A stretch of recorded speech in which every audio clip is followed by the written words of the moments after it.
right, thank you for joining us today. I'm Jennifer Holmes, Dean of the School of Economic, Political, and Policy Sciences, and I'm here with Michelle Coyle. Michelle is a 2003 graduate of EPS, a political science alumna, and she's going to talk to us today about her career. She's a serial entrepreneur, so I'm very excited to hear from her and her experience. Thank you so much for having me. I'm so happy to be here. You want to just give a quick introduction of yourself? Yeah, absolutely. Hi, I'm Michelle, and I am CEO of a company called BGSD Strategies. We help small businesses start up and scale, and I just live, eat, and breathe entrepreneurship, and super excited to talk to you about it today. Well, maybe you can tell us, I know a lot of people who are undergraduate in many different degrees and then go do an MBA, kind of your career path. So maybe talk to us about some of the, your experiences as an undergrad at UT Dallas, and then, was that a good complement to getting your MBA, or looking back, how do you feel about your path now? I feel really cool about my path, and I think there's a lot of people you don't plot out your whole life when you're 18 or 19. You just kind of do what sounds interesting to you. Thank goodness. Yeah, thank goodness. And some people go into college and they're majoring in something their parents wanted them to major in, like, oh, do something practical like engineering, or go pre-med or something like that. I think for me, I was just looking for what I found interesting, and I gravitated toward political science because I found that interesting. And I wasn't really thinking much beyond that. It's kind of funny to think that now, as somebody who's used to setting, 5 and 10-year goals and crushing them, that at 18, I was not like setting my 5-year goal or my 10-year goal or my 20-year goal. But when I talk to undergrads now, sometimes people feel pressure to do that. And I want to kind of give the opposite message, which is you don't need to know how the rest of your life is going to play out. In fact, you can't know how the rest of your life is going to play out. You have no idea what's going to be happening to you. Case in point this year, we didn't know this was coming. You don't know what's happening. And so just sort of follow your passion and follow your heart, because college is really the best time to do that. That's the time in your life when you have that container and you have kind of the least responsibilities for other people and other things, like where you can really just kind of go where you're pulled to go. And when you follow those passions, other passions will come in and build on top of that later, and you'll end up with a really cool and unique path. I feel like when we're 18, when we're 22, like, we have been in a cohort our whole lives. We went through elementary school, junior high, high school in a cohort. You go to college, you're still kind of in a cohort. People are majoring in different things, but you're in similar life stages. After that, it just goes like this. Everybody does all kinds of different things. By the time I'm turning 40 in a couple of months. By the time you're 40, your life path doesn't look exactly like anybody else's, right? Everybody's done. So there's not like a path to follow. And I think a lot of people in college feel like they need to get on their path and start following their path, and it will be their path. And I just want to say, hey, chill out about that a little bit, because different experiences will come and inform your path, and you will end up where you were supposed to be eventually. Oh yeah, and if you ignore those opportunities that come because you have a preset path, you're really going to miss out. I really appreciate you saying that, because you're right. It's not just the students, it's their parents. Yeah. The parents who are putting so much pressures on our students, saying, what are you going to do? What is your path? And I know they worry. So I really appreciate you saying that. That is fantastic advice.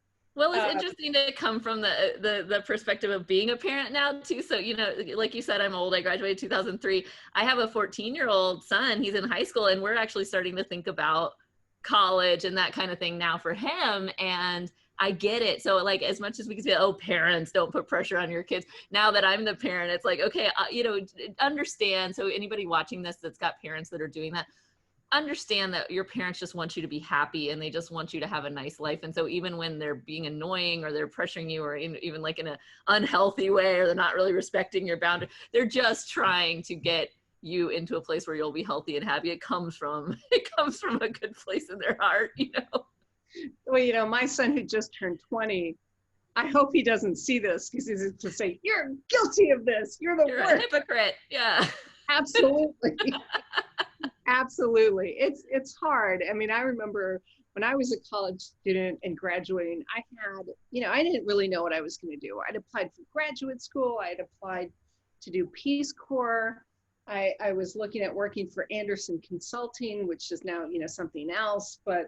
And then I think Sprint wanted me to go around Latin America and negotiate cell phone towers. I mean, there were just crazy different paths. And of course, I chose the most boring, which is to go to graduate school. Yeah. But, But look at you now. You're the dean. Exactly. It would have been kind of fun to run around Latin America doing cell phone towers And you might have still ended up being the dean. I mean, and that's the thing that people need to understand is like, I did all kinds of weird stuff, to get to where I am. I didn't go and go into UTD and say, I'm going to go get my MBA eventually and be a business lady and have an office in DC or what. Like, none of that was, in fact, I started out majoring in, there wasn't a journalism major, but there was like an independent studies major. And I thought, well, I'll put something kind of in together for journalism. And then I took the one journalism class and I got a C in it. And I was like, okay, I guess it's not journalism. Literally just like, it's like, that's the thing. It's like, I came out of UTD with like a 3.1, it wasn't setting the world on fire. Like, it wasn't terrible, but it wasn't amazing. And then like, I still got into a really good grad school and I still have a really nice life. And I just like, don't put so much pressure on yourself to know exactly what you want to do and to be perfect, because what you're there to learn in college is interpersonal. Yes. Maybe talk a little bit about that, because, there are multiple types of students. There's sometimes the people who just study all the time and get the 4.0. And there are other people who do a lot of things. They're doing networking, they're doing other experiences. Maybe they're taking a risk and taking a class that might be hard, that's going to sink their GPA. Talk a little bit about that. College is really, in certain ways, like one of the last times in your life that you get to be around so many different types of people, so many smart people, passionate people that are interested in different types of things and come from different backgrounds. Once you kind of get onto a career path, it's then once you're an adult, you have to deliberately do that, right? You can do that, but you have to deliberately do that. Once you get in a career path, you start to become tracked and cohorted with other people like you. If you go to law school, you're with other people that are going to law school, and then you're with lawyers. If you're an engineer, then you're with engineers, or what, and then you have to really work to kind of keep your social circle diverse and get different perspectives after that. In college, you're just there. You're there with all kinds of different people. When I think about my time at UTD, it was one of the happiest times in my life. I was in the sorority. I was a Theta there, and I had a great social life, and I just loved it, and people kind of talked to me about that too, like, oh, you were in a sorority, did you get hazed, like, were you at terrible frat parties? And it's like, no, that's not the culture at UTD, at least not when I was there. Maybe y'all got wild like since I left, but everybody was just really sweet. I had lots of guy friends that were in the fraternities, and lots of female friends in the sororities and things like that, and everybody was just nice kids, nice, kind of nerdy kids, and we were all just kind of doing our thing. And I'm still such good friends with so many of those people.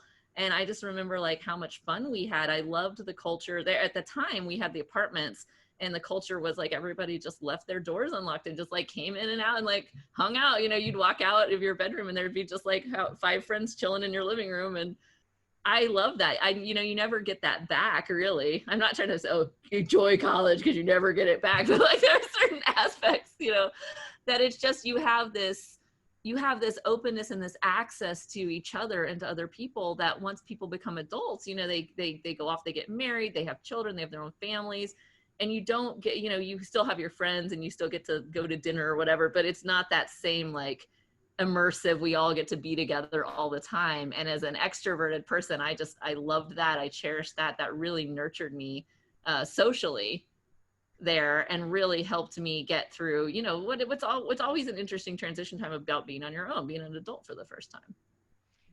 Well, on that note, I just met with some of our freshmen yesterday, which was so much fun. But it's such a weird experience for them starting right now, because some of their classes are in person, but if they are, they're socially distant. There's so many restrictions on, you can't be together, you have to be apart, you can be outside, but and they're kind of a lot of our students are kind of struggling to connect and enjoy that.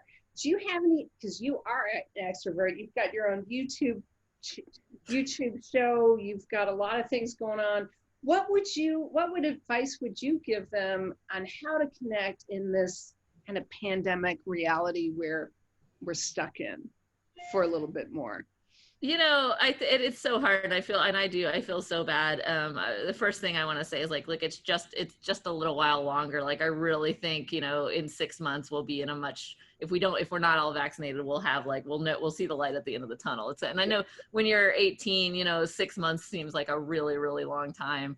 But we're going to get through this and things are going to be back and you will get to have that college experience, if not right when you wanted to. I think for now, it's just really important to be able to be transparent and to be vulnerable and to reach out, you know, to be able to reach out to a friend or a professor or a mentor and just say, hey, here's what I'm feeling. Here's what I'm struggling with. That's really where connection comes from.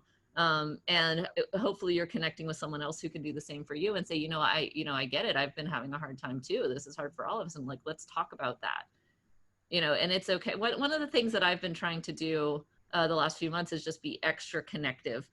Which means if I think of somebody during the day, then I just stop and write them a little Facebook message and say, hey, I was thinking about you. I saw an article, you know, that reminded me of you, or hey, you popped into my mind today. Because there's so many times that we're going about our day and we think about all the different people that we love or are friends with in our lives, and we don't stop to kind of acknowledge that. I think right now, especially, that means so much to people. I know it means a lot to me to have people reach out and say, hey, you know, I was thinking about you and how are you doing?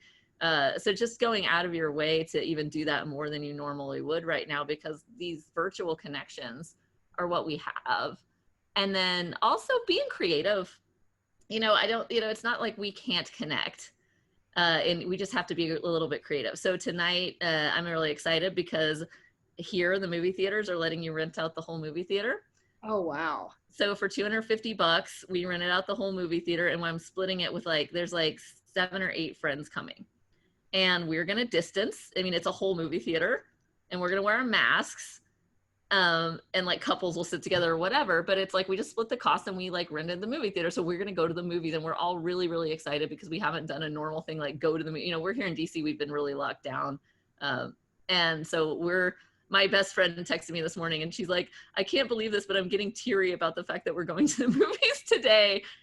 Because we're just excited to do something normal. And it's not normal. It's not like a real movie theater. It's not going to be filled with people, you know, but we're going to have sort of a semi-normal experience, you know, and also not normal at all because we'll be like wearing our masks and sitting apart in the movie theater. But it's like something to do, you know, and just coming. And we've been doing lots of outside things, lots of camping, lots of going to the beach, lots of, you know, there are so many ways that you can still connect. And so just not letting it silo you into, well, I can't do things exactly the way I wanted, so I'm not going to do anything. And then that's how you kind of get into like a depressy cycle where you're just stuck in your bed in your pajamas. And it's like, get up, take a shower, put on clothes. Come on. You know, this is fantastic. I'm thinking, you know, you hire people. You founded more than 10 companies. Yeah. What kind of things would you be looking at for this crop of students as they graduate? How can they shine? I mean, I can anticipate some of it from what you've said, but now we're pivoting to, they're trying to, this workplace is in a lot of disruption and transformation. So what advice would you give them to helping them stand out as a good person to hire? It's such a hard line to walk as an employee, because what we love as employers is critical thinking skills. That's why, you know, having a liberal arts degree is great for this. And like I said, some people are like, why would you do political science when you could do engineering or whatever? And especially to not go be a lawyer. Like, why would you? Well, because it teaches you how to gather information and analyze it and come to a conclusion. And that is a fundamental skill in the workplace. Right. Yeah. The last thing that I want as a boss, and I might use some harsh language here, so I apologize, I don't want to scare the kids, but you know, the last thing I want as a boss is somebody to just come in and be like, what do you want me to do? What do you want me to do? What should I be doing today? And I'm like, just figure it out. You know, we say grab a bucket. I work in a small business. I advise small business. And we always say grab a bucket, because it's like if the ship's got a hole in it, I don't want to be like, here's exactly how to play. It's just like grab a bucket. You know, everybody do what you can do. And so I want people that can come in and grab a bucket. but who can also take direction. And so I know it's kind of like a little bit of a, what do you want from me, Michelle? But because we want people that can come in and say, here's a problem, here's a proposed solution, or even better, here's 3 proposed solutions. Here's what I recommend. What do you think I should do? So it's not about just going completely rogue and doing everything yourself without your boss. But it's also not us being like a complete, like kind of limp noodle dependent person that's like being waited to be like projected onto. So it's kind of like come with some type of ideas, some type of critical thinking, some type of, I made a rule for my employees, like don't bring me a problem without a solution. I love that.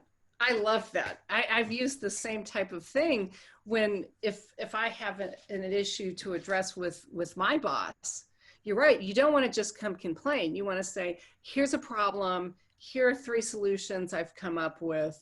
You know, what do you think? Do you have a 4th? Right. But right. I have some solutions for you. Right. And then take what they say, because you have to realize that your boss has more context than you do, no matter what. Right. So right. Dr. Holmes, the dean of the entire social sciences school, big deal, also has a boss as the president of the university, right?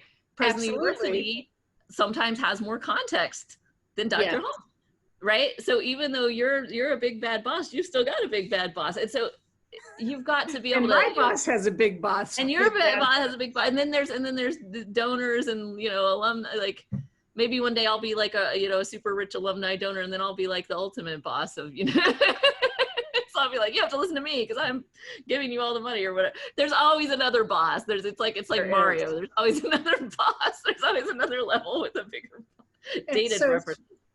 No, you're right. And they do have a bigger context. They also have other information that you don't have. Yeah. And so it's bringing those solutions to the boss and then being able to accept what they decide, because I might say, oh, yes, number 2 sounds great. Or I might say, yes, this is all good thinking, but actually we're going to do this. And then you have to be like, okay. And the boss is sometimes going to be able to provide you that context. A good boss is going to be providing you that context as much as they can, but no boss is going to have the ability to provide you all of the context 100% of the time. Right? If you're if you're a soldier on the battlefield and your commander says duck, you're not going to say, well, why? I don't really think we should duck. Why are we ducking? What's the military strategy here? It's like, duck.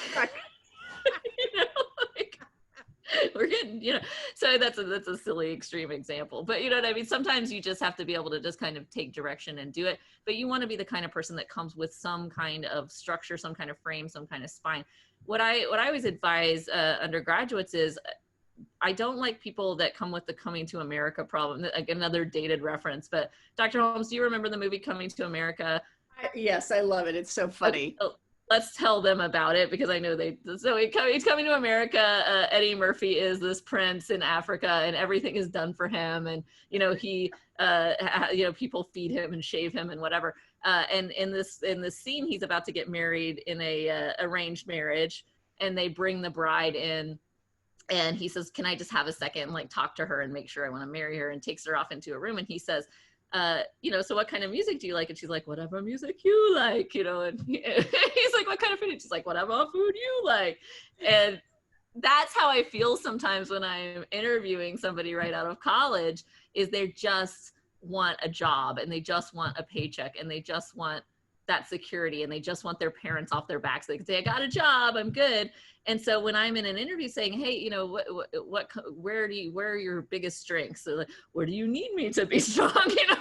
It's like, I don't care what the answer is. I just need to know where to track you. Like, I need to know, are you the kind of person that would rather be out at a party meeting lots of people every night? Because if so, I have a job for you. I could put you in sales. I can have you out networking at these DC events all the time and bringing in contacts. Like, there's a job for you. If you're the kind of person that needs to sit behind a spreadsheet all day and analyze things, I have a job for you. We have lots of data that needs to be analyzed. And, but I don't know which job to give you if you can't tell me what you're interested in, what your strengths are, what you're good at. I want to put somebody in a job that they like, that they're good at, that they can do, somewhat independently with a little bit of direction. And if they're not a right fit for me when I'm interviewing them, I can hear all those things and say, oh, I don't have a job for you, but my friend has been looking for somebody exactly like you. So don't be afraid to go in and say, here's who I am, here's what I'm passionate about, here's what I want.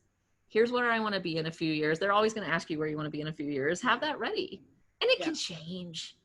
It can change. But for right now, just speak from your heart about that, because that is going to help that person help you. And you don't want to be in a situation that's not the right fit. So you have to go in and be yourself. People do this when they're dating too, right? When they're young. I remember, and I remember having this huge revelation when I was about 25, like, because I would go on dates and I would, always want to be attractive to the other person. Like, what should I wear? How can I be attractive? How can am I funny? Am I sweet? Do I pay for the check or not? Like, what do I do to be attractive to them? And at one point I realized, like, about 25, wait a second, like, it needs to matter if they're attractive to me. Yep. Right? Like, yes, I want to present myself well, but also I want to sit there and evaluate, like, am I interested in them? And if I go in dating and just try to be what everybody else wants, I'm going to end up in a bad relationship where I can't be myself. And if I go on job interviews just trying to be what everybody else wants, I'm going to end up in a bad job fit situation where I can't be myself. It's better to get rejected from jobs, from dates, from anything by things that aren't the right fit. That's a blessing. Yeah. So true. There's so much opportunity in the world. And this is really about staying in that sort of mindset of abundance and realizing how much opportunity is out there. Never pin all of your hopes and dreams on one thing, one person, one job, one anything. You know what I mean? There's plenty of time for that when you have a child, because then your whole heart will go into that child's body. But until then, don't do that to yourself. It's so funny you say that. I mean, I joke with my husband, like, I love eating chicken wings, but chicken wings are not things you eat really in public. As a college student, I sure want to eat them on a date, right? Because you're but ultimately you want someone you can eat chicken wings with. Right. There needs to be that date. You don't need to do it on the first date, but somewhere in the first 10 dates, you need to know if that person's going to freak out if you have chicken, because you don't want to marry somebody that doesn't like the wing sauce on your face, if you're a wing sauce on your face person. Oh, I'm a wing sauce on my face all over. I had to put an apron on to eat my wings the other day.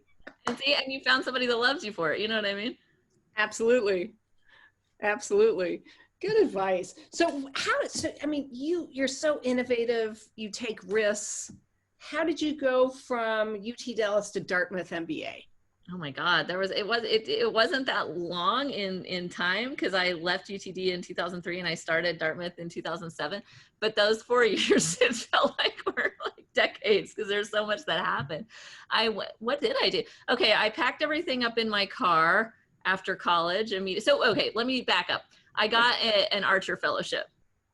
And I got sent out to DC when I was a senior in college. So it was my first semester of my senior year in 2002. And I came out, and I didn't even really know if I wanted to come. This was silly. I was like the VP of my sorority, and I was like, but I'm VP of my sorority. Like, I'm needed here at UT Dallas. And the professors were like, go to Washington, DC. Like, you need to.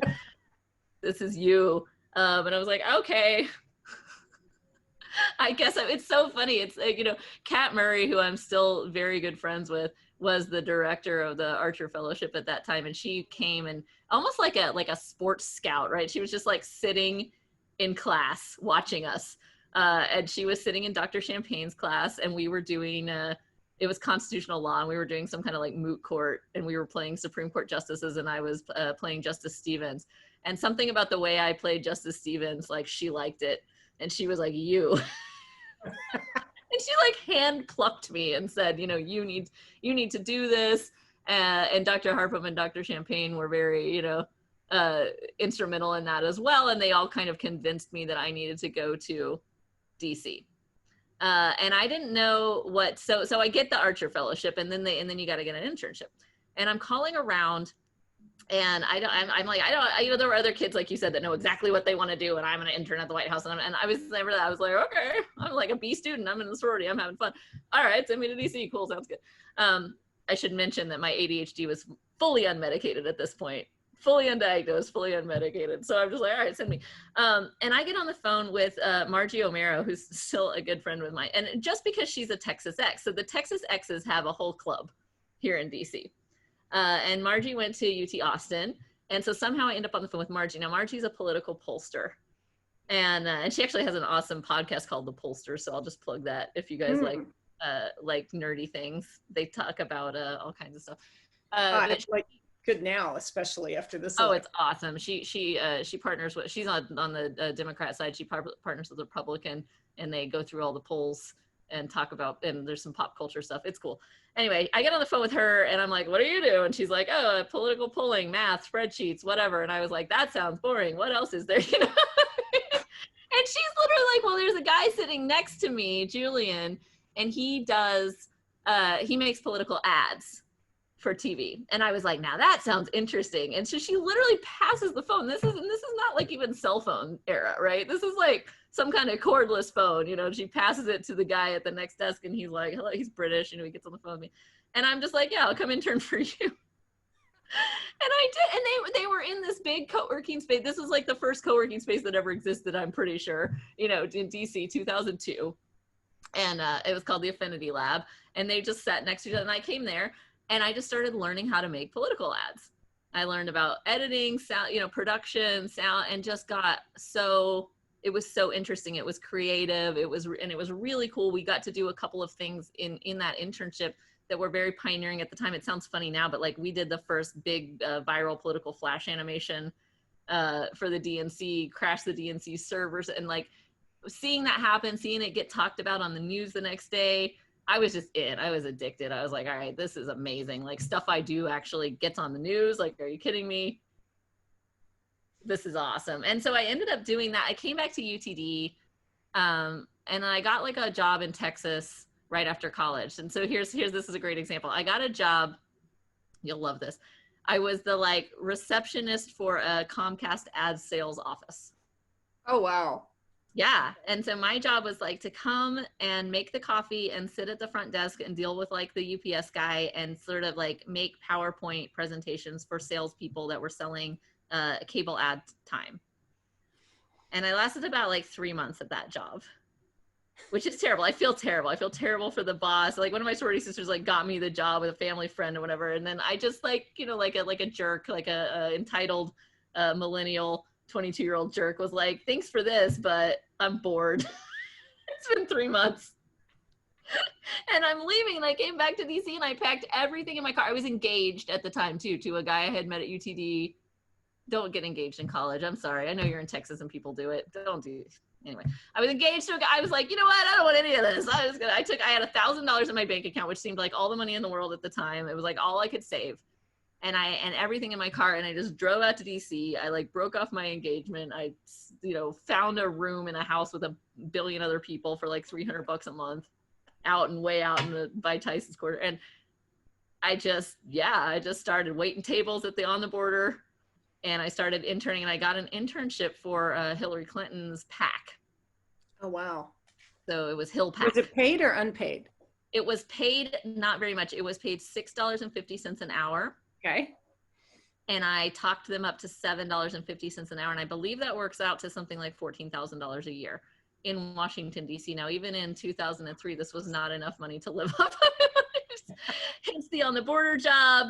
I would go out on dates to get fed. I'm not proud, but like if a guy wanted to buy me a steak, I was free steak. Yes. Thank you. Can I put it wrapping it in a napkin, like sticking it in my pocket so I had food to eat the next day? You know, I mean, broke. Like I was so broke that there was one day that I had metroed into work and I couldn't get back because I didn't have the $3.50 on my Metro card. My bank account was bounced out. My credit cards were maxed out.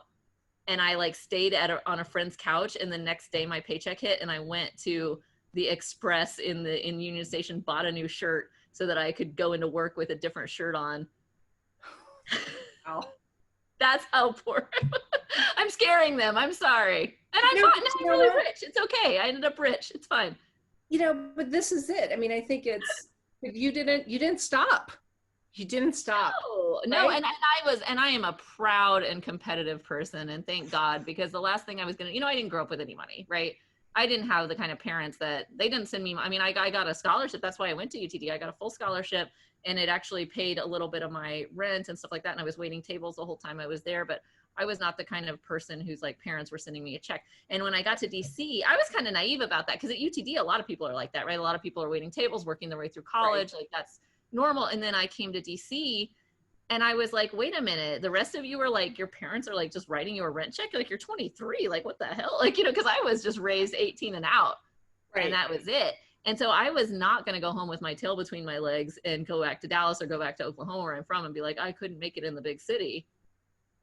So I would have suffered through all kinds of things. You know what I mean? Like I was good to do that. And I got, again, kind of plucked out of that situation and sent onto the campaign trail. Now, the great thing about the campaign trail is they will take you. Mm-hmm. So if you're not getting any other job, doing any other thing, and no one else, and you're getting rejection after rejection after rejection, you can get a campaign job. That's your backup plan every single time. They need help. And so I had done, when I was at UTD, one of the things that I did for fun, and because I'm crazy, was I was always like the campaign manager for whoever was running for student government president. We had all kinds of fun. Oh, yeah.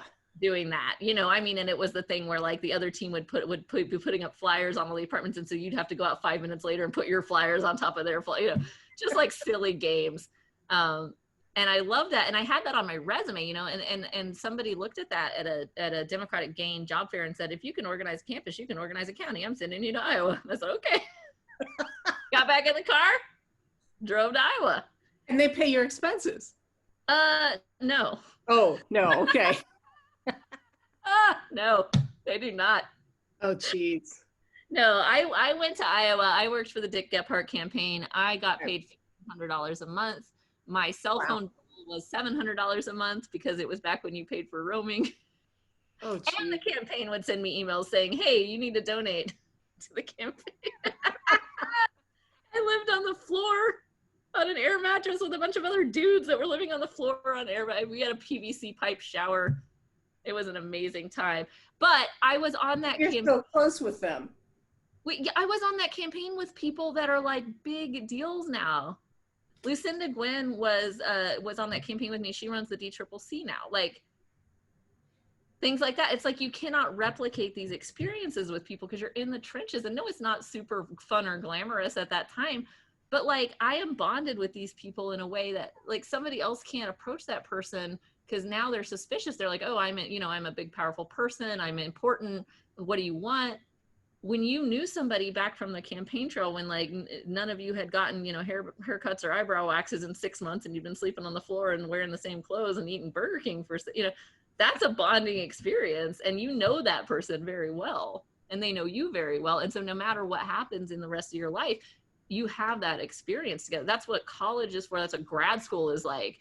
That's what campaigns are like. That's what military service is like. Like all of these experiences of Peace Corps that people have when they're young, where you're kind of going through some hard stuff together, that's invaluable later on. Because it's, you know, it helps you learn who you are. It helps you learn who other people are. And people have a shiny facade later on. They're professional, they're polished, they're experienced. And it's not that we're like a rock polisher, right? You throw them in there together and and then you're shiny after all of that. You didn't start out shiny. And it's like being able to, and it's not like you're holding it, I knew you when you weren't shiny. But it's more like the opposite. We're like, you knew me when I wasn't shiny. Like, and that's cool. And now I can trust you. And like, now we can go out to lunch and have real talk because we knew each other when we weren't shiny. You know what I mean? Yeah. So what do you take to, you know, some people, how do you convince people to take risks? I mean, you've taken a lot of risks, or, you know, where do you get that? I mean, I can get into like real serious answers here if you want me to. I think, you know, people are categorized kind of as risk takers and not risk takers. Yeah.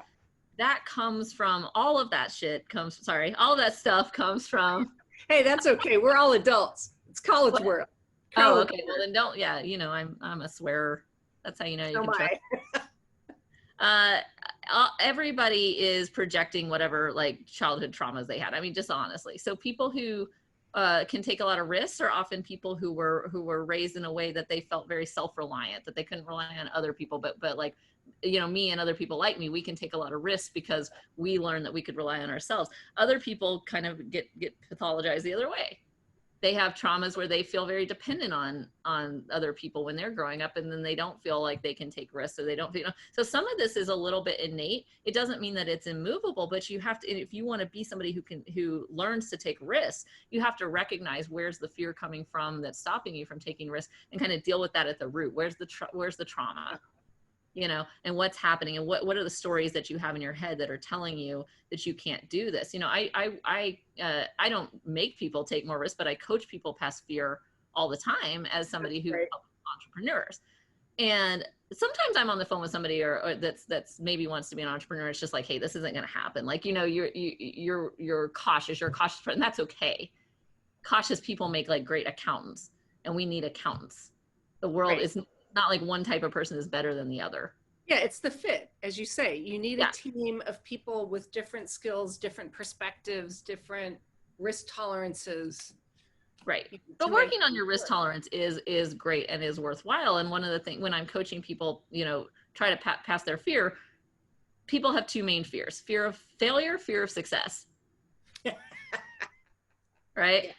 Yeah. And when we're dealing with the fear of failure, I just tell people, you know what, I'm going to take that away from you right now, because you are going to fail. Like, there's no ambiguity here. We're stressed out. How many times have you failed?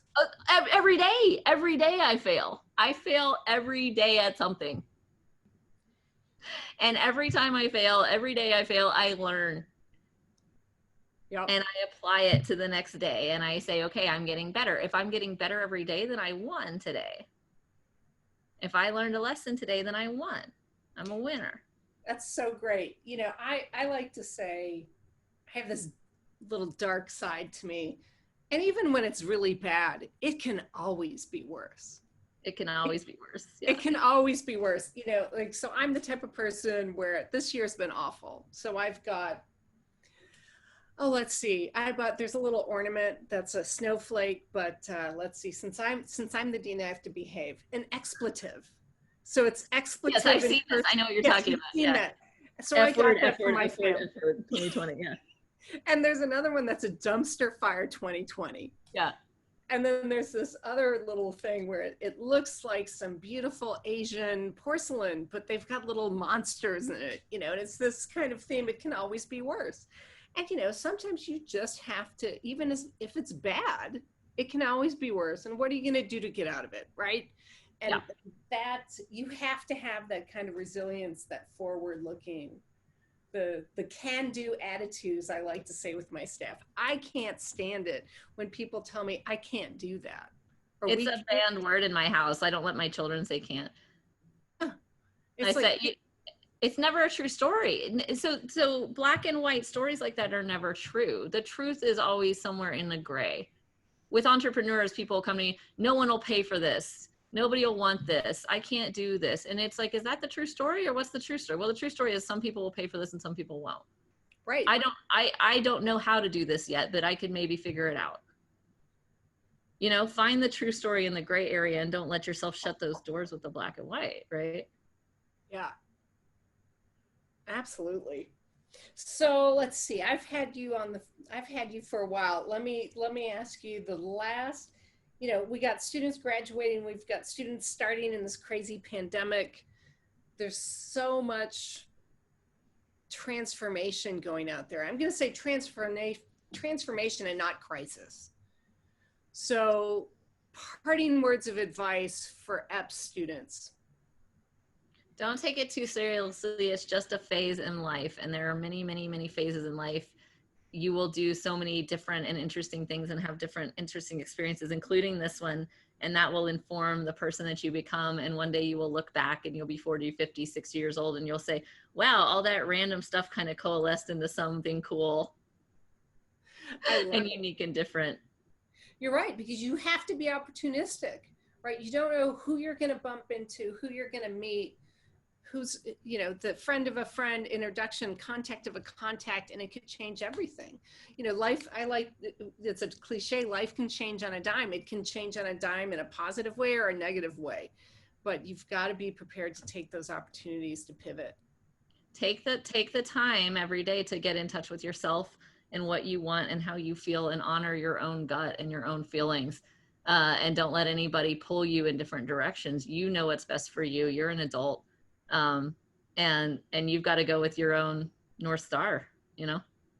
Absolutely. It reminds me, when I was I was 19, and I got a scholarship to study in Mexico City for the summer. 1990, and Mexico City, big, crazy city, sprawling, 25, 30 million people, depending on how you count. My Spanish was awful. My parents were like, "You can't go to Mexico City. That's dangerous." And I'm like, I can get a passport. I don't need your permission. I got $2,000. Yeah. And it's totally changed. Yeah, you got to take advantage of it. It changes everything, right? Like just coming to DC, that changed everything for me. I'm still sitting here. I'm sitting here in downtown DC right now. I got a little piece of downtown DC. This is my corner office now. It's great. 20 years. Yep. But like if Kat Murray hadn't like come into Dr. Champagne's class that one day, it's weird. It's like butterfly effect styles. I mean, I'm sure some other cool thing would have happened, and I would have had some other kind of cool life, somewhere else. But you never know, like that one little thing that can just change the whole direction of your life. Well, since you were talking earlier about 5-year plans, I can't let you go until I know we're at 10 o'clock, but what's your 5-year plan for now? I'm going to become a doctor like Dr. Holmes. I want to go get my PhD. Really? Yes. And so I'm looking at programs right now. I want to get a PhD in leadership. There's a program out here at George Mason called Strategic Leadership. And I would love to go and get my doctorate. I want to study. I've always been fascinated by leadership, influence, how movements are built. Obviously, I teach a lot of leadership in business, and I've come from this political background where I study leadership. So I want to put that all together and really start doing a lot more speaking and writing specifically about leadership. So I'm excited to just deepen my expertise in that area. And maybe I'll be doctor here in a few years too. And we can be like, doctor. I'd be happy to have you as a colleague. And I can't wait for you to be back on campus. I think we're going to check in with you in a few years and see where you are on your 5-year plan. And it might, who knows, you'll probably be doing something bigger even by then, is my guess. Hold me accountable always. I love that. Will do. All right. Well, thank you so much for sharing time with us today. This has been so much fun. I mean, you've been so gracious with your time. Some of the students may remember you were on campus, a year and a half ago? Yeah. Gave a talk to our students in a couple of different classes. So it's always great to have you back. So thank you. Always so happy to be at UTD. Thanks so much for having me. Well, we'll have you back again. Thank you, Dr. Holmes. All right. Thank you.